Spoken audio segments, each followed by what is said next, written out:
මම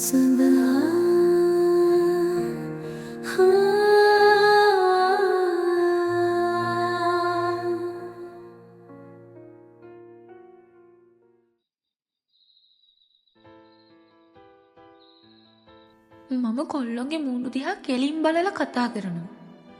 ඒත් ඇයි මට මෙයාගේ මූුණ දිහා කෙලින් බලන්න බැරි? ඇයි මට ලැජ්ජාවක් එන්නේ? ඇයි මට එහෙම හිතෙන්නේ? මට මොකද්ද මේ වෙලා තියෙන දෙයනේ? මට තේරෙන්නේ නැහැ අප්පා.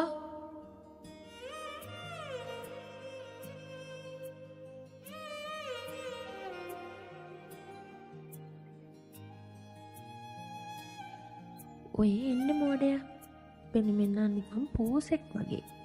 ඔව් ඉතින් කොහොමද උපාසක බලල්ලු මිය දෙන්නනේ අල්ලන්නේ? මේ ඉන්නේ. එදා පන්සල් දැක්කට පස්සේ අදමයි දැක්කේ. හරියට උදේට පිපිච්ච රෝස මොලක් වගේ. හරිම ලස්සනයි. වෙලා තියෙනකේ ටිකක් කතා කරලාම යනවා. එන හැටි විතර විරිත්තගෙන බූරුවක් දැක්කම නම් බලන් ඉන්නත් හිතෙනවා. ඒත් මොකටද? මං යනවා යන්න.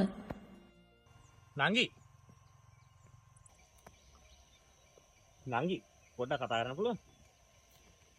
පොඩ්ඩක් නෙමේ මට හොඳට කතා කරන්න පුළුවන්. ඇයි ඔයා හිතුවද මං ගොළුයි කියලා? ගොළුයි. ඒක හොඳ මාතෘකාවක් නංගි. සමහර මිනිස්සු ඉන්නවා කටහඬින්ම විතරක් නෙමෙයි හදවතිනුත් ගොළු වෙනවා. මට දැනන විදිහට නම් ඔයා හදවතින් ගොළු වෙලා වගේ. අනේ මේ සර් ඔයා කියන අnder මට තේරෙන්නේ නැහැ. කියන දේක් තේරෙන්නේ කියනවද? හරි. වා මොකක් හරි ප්‍රශ්නයකට ඉන්නේ. ප්‍රශ්නයක් තියෙනවා මට කියන්න. ඇයි දැන් ඔය දුක් ගන්නාලාද? අනේ මේ සර් ඔව් ඉතින් අපිට තාලෙට අප්පුඩියක් ගහගන්න බෑ, තාලෙට ඇවිදින්න බෑ. ලස්සනට කතා කරන්න එහෙමත් බෑනේ. ඔයා කියන එක මට තේරුන්නේ නැහැ නංගි. තේරුන්නේ නැහැ නෙවෙයි සර්. තේරෙනවා. ඒත් නොතේරෙනවා වගේ ඉන්නවා. පිරිමි ඔක්කොම එකයි. ලස්සනට පද්දලා ගස්සලා යන ගෑණියෙක් දැක්කහම නලියන උන්ට ඉන්න බෑ. අපි වගේ පොළවේ පය ගහලා ඉන්න ගෑනුන්ට පිරිමි කැමති නෑ සර්. සමාවෙන්න ඕනේ මෙහෙම කිව්වට. නංගි මටත් ඔයාලට දෙයක් කියන්න තියෙනවා. නංගි අපි මේ ඇස් දෙකට දකින්න දේවල්, කන් දෙකට ඇහිච්ච දේවල්, ඒ හැමදේම අපිට විශ්වාස කරන්න බෑ. ඒක තමයි ඇත්ත. නංගි මතු පිටින් දැකලා දෙයක් තීරණය කරන්න පුරුදු වෙන්න එපා. අනික නංගි මම මේ ගමට ආවේ රාජකාරියක් කරන්න. මේ රාජකාරිය කරනකොට මට මේ හැමෝත් එක්කම ආශ්‍රය කරන්න වෙනවා. ඒක තමයි රාජකාරී ස්වභාවය. නැත්තම් මට රාජකාරිය කරන්න බෑනේ. හැබැයි නංගි මම මේ ගමට මුලින්ම ආපු දවසේ මම දැක්කේ ඔයාව. ඒ දැක්ක දවසේ ඉඳන් අද වෙනකම් මේ තියෙන ලෙන්ගතුකමට මම ගොඩක් කැමතියි නංගි. නංගි මං එහෙනම් ගිහින් එන්න. ඔයත් පරිස්සමෙන් යන්න. නංගි මම කැමති අද දවල්ටත් ඔයා මෙතනදිම හම්බ වෙනවට. එනව නේද? අද එක දෙයක්. ඇවිල්ලා රණ්ඩු කරන්න බෑ. ඒක නෙමෙයි. අනිවාර්යයෙන්ම එනව නේද?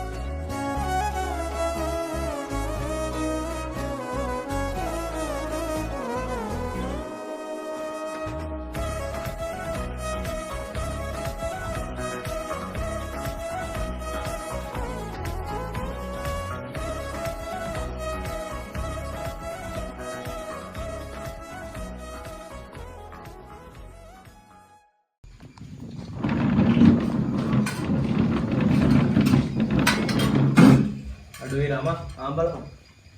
Bukan? Sekolah lagi bang?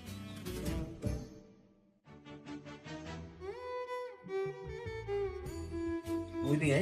Sekolah yang udah marah langsung aja itu. එහෙමද? ඉස්කෝලේ ළමයිද නැත්තම් අර වැඩේන පොඩි ළමයාද? Aduh, gila nih bang. ඔව් ඉතින්. ඔය මචං අපි ජීවිතේ යන්නද සුන්දරම සරලම ඇඳුමනේ. ඕක ඇඳගත්ත කියන්නේ මචං වෙනම එකක්. ඔබ ඉදාන් කොයි කාලේ අපිට මොනවද තිබ්බ ප්‍රශ්න කියලා. Dokter atau lama ya? වැඩක් නැහැ කියලා. අපි ඒ කාලේ දැකලා මේ ඉක්මනට ලොකු වෙන්නනේ. ලොකු වෙලා රස්සාවක් කරන්න. ආවහන් තමයි ආතල් එක දෙන්නේ. මචං ඔය පොඩි උන්ට ඔය ඉස්කෝලේ කාලේ පාන. උන්ට තේරෙන්නේ නැහැ මේ ඕක කොච්චර ආතල්ද කියලා. උන් ලොකු වුණාම තමයි උන්ට තේරෙන්නේ අපරාධයි. එහි ආවෙන්න තිබ්බනම් කියලා. ආයෙත් කාලේ හරහා යන්න කියලා මම ආයෙත් කාලට යනවා. ඊ අඬු ආලේ නුව මතක් වුණා. අසියනවනේ. ඕනේ. දැන් කාමාරයිනේ. ඔව්. අටක කොහෙද නැග්ගා කිව්වේ? නේ මම එළිය බලාගෙන මම බාහිර කලින් ඉඳලා අයින් අද්දා එක්ක නේද?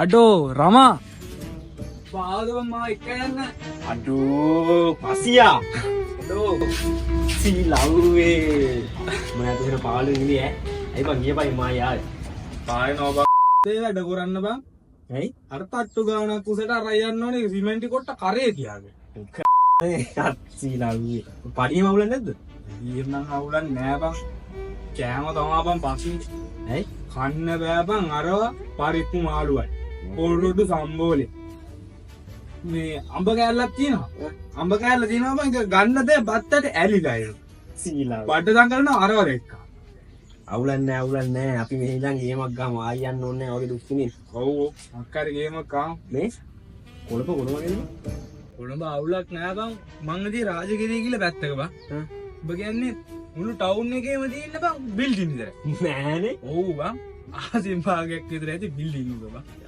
ඔබ කියන්නේ ඒකනේ මාර වැඩක් උනේ මට අද වෙනකොට මොකද්ද මම ගියා බං කොටුවට බස් ස්ටෑන්ඩ් එක පේන දෙයක් මානක නෑ බං මේ පැත්තෙන් පාරවල් මේ පැත්තෙන් පාරවල් මේ පැත්තෙන් පාරවල් හැමතැනම පාරවල් කෑල්ලකුත් තියම් වරු කෑල්ල දා හොදේ ඔබ කියන්නේ මං බස් ස්ටෑන්ඩ් එක හොයාගත්ත කොහොමද ඊපස්සේ මට දැන් අර්ගි දාලා ඉන්නත් දුකයි වා හරි අපි ඔය විස්තර ඔක්කොම කතා කරමු ලාවට කවිසරෑ මමයි උඹයි සෙට් වෙලා පාඩුවේ කතා කරමු හරි යමන් දැම්මට මානසිත ඇතිනේ අයියා මේ මම දාලා යන්නේ අඩෝ සුපි ගදා මං ගන්නම් බං මං ගාතේ සල්ලි තියෙනවා මං ගන්න සල්ලි තියෙනවා ඔබට රැවුල නෑනේ බං මේ හැමදාම කොයි වීනෝ දාන්න ඉන්නේ බං අයියා ඒක කවදාද රැවුල ලාගේ හැමදාම යන්නේ වීනෝ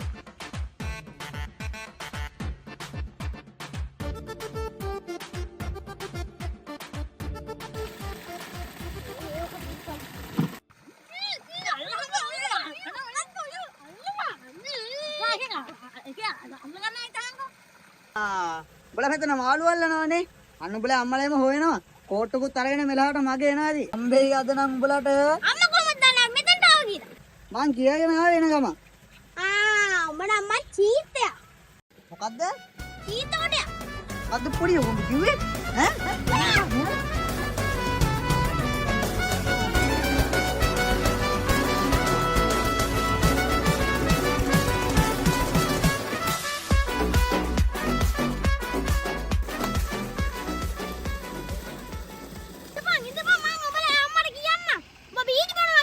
ඒ මල්ලි ඔහොම ඉන්නවා. ඒ මල්ලි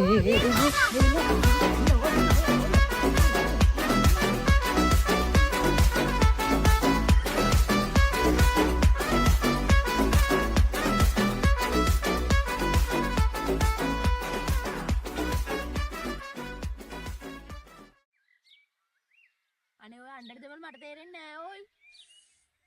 ආයි ඕයි කියලා කියුණා. අනේ සමා වෙන්න ඕන. අයියෝ ආයෙත් මගෙන් සමාව ගන්නවනේ මං වලට මෙහෙම කියන්නද උදාහරණයට ගත්තොත් එහෙම කපල් එකක් ඒ කපල් එක අරගෙන අපි හිතමු විනෝදෙන් ජීවත් වෙන කපල් එකක් කියලා ඒ කියන්නේ කන බොන විනෝදෙන් ජීවත් දෙන්නම එකම විදිහට හිතන්නේ හරිද එතකොට මේ දෙන්නම එකම විදිහට හිතනවා නම් ඒ දෙන්නට සතුටෙන් ජීවත් වෙන්න පුළුවන් ද කසාද බැඳලා නැතුව පට්ටාදල්ලකින් දීනේ එහෙම වෙන්න විදියක් නෑනේ දැන් මෙහෙම හිතන්න ඒ දෙන්න කසාද බඳිනවා. හරිද? එතකොට ඒ දෙන්න කසාද බැඳලා එයාලට කියලා ගියක් හදාගන්නවා. හරිද? එයාලට කියලා ළමෙක් හදන්නවා. ඒ ළමයාගේ අධ්‍යාපනය ප්ලෑන් කරන්න ඕනේ. එයා කවුද කරන්න ඕනේ. එතකොට ඒ අධ්‍යාපනය යන වියදම් ප්ලෑන් කරන්න ඕනේ. එතකොට එයාලගේ අම්මලා තාත්තලා ගැන එයාලා හිතන්න ඕනේ. ඒ හැමදේම එයාලා ප්ලෑන් කරන්න.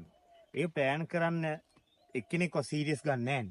මොකද දෙන්නව විනෝදෙන් ජීවත් වෙනවනේ. අයියෝ අනේ ඔයා ඔය කියන ඒවෙන් මොලේට සමනල් ගැටේ වැටෙනවනේ. එනම් මෙලෝ දෙයක් තේරෙන්නේ නැහනේ. ඊට වඩා දේවල් ඇත්තම නැද්ද මං අහන්නේ? ඒ කියන්නේ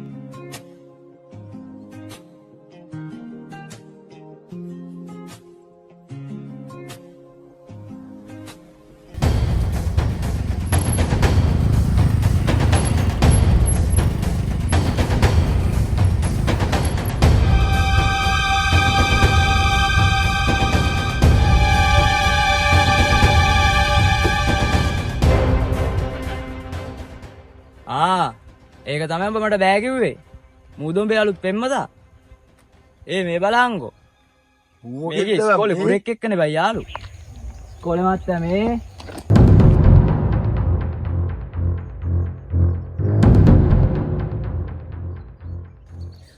පොලයන් යන්න. ඔබ මට අත උස්සන්න. නංගි පොඩ්ඩක් පැත්තකට එන්න. මහත්තයෝ මේ ගෑල් ළමයට අත උස්සන එක ඉච්චර හොඳ නෑ නේද? ඒ ඉන්න මහත්තයෝ අපි පස්සේ හම්බෙමු. පස්සේ හම්බුලා මේ ප්‍රශ්නේ ඉස්සරගමු. ඒක ඔයාටත් හොඳයි මටත් හොඳයි. තේරුණාද? උඹ කැමති විදියක් තමයි ඉතින් මටත් ඕනේ විදියක්. උඹ කැමති නම් අපි ඕන්ලාක පස්සේ හම්බෙමු. ඒක මට ප්‍රශ්නයක් නෑ. නේද? කෙල්ලෙක් ඉස්සරහා මම කැමති නෑ මහත්තයෝ මේ මගේ මහත්මයා ගත යුතු කරලා. මටත් ඉතින් කියන්න තියෙන මේ ටිකම තමයි. ඔය මහත්තයාට. හරි නෑ පස්සේ හම්බෙමු. පස්සේ වෙලාවක අපි එන නිලියනිල්ල හම්බෙමු. බයික් එක ගනින් බා. අපි යා. තමා. නන්දා උඹත් පරිස්සමින් ඉන්න බෑ.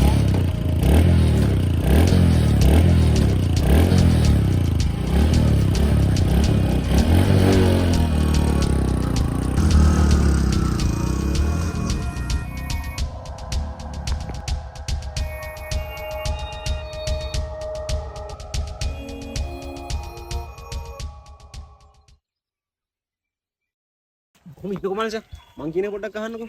ගන්න රමේ. මේකේ පා වෙලා තියෙන්නේ. ඔයා කවුද මං කියන දා කැව්වේ? කොච්චර කියන රසාවක් වගන්න කිව්වා. ඊයේ ත්‍රෝපනන්දවිත් අපේ අම්මට කියලා දුන්නා. අම්මලා මට බනිනවා. ඔයාගෙන හිතන කවද්ද?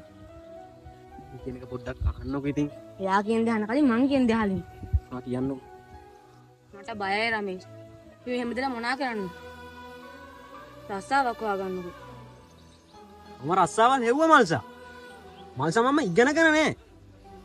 මට මිනිස්සු එහෙම රස්සාවල් දෙන්නේ නෑ. ඔයා දන්නේ නෑ නේවා. මම කොච්චර රස්සාවල් හොයලා තියෙනවද? එයා රස්සාවල් හොයන්නේ නැති. ඒත් උඩ උමනාවක් තිබුණා. උමනාවක් තිබුණා නම් මම ඉන්නේ නේ. ඔයා මට ආදරේනේ.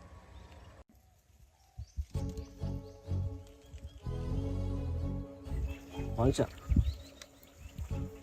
මට තව එක අවස්ථාවක් දෙන්න.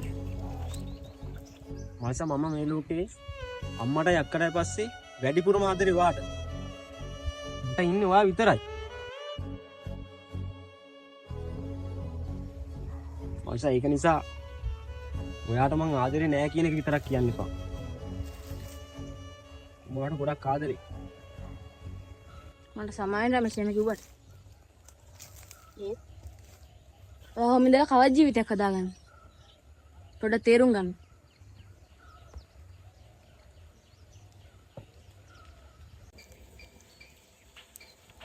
හරිද? දැන් කියලා ඉවරද?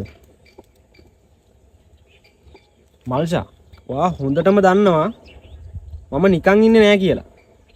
මට අහුවෙන්නේ මොකද්ද මං ඒක කරලා ගෙදර ගැනත් බලනවා. ඔය හැමදේම හොඳටම දන්නවනේ. ඔයා කුලී රසවක කොහොම ජීවත් වෙන්නද? මම මෙච්චරයි කියන්නේ. ඔයා ජොබ් එකක් හොයාගන්න ආයෙ මාත් එක්ක කතා කරන්න එපා. මම යනවා.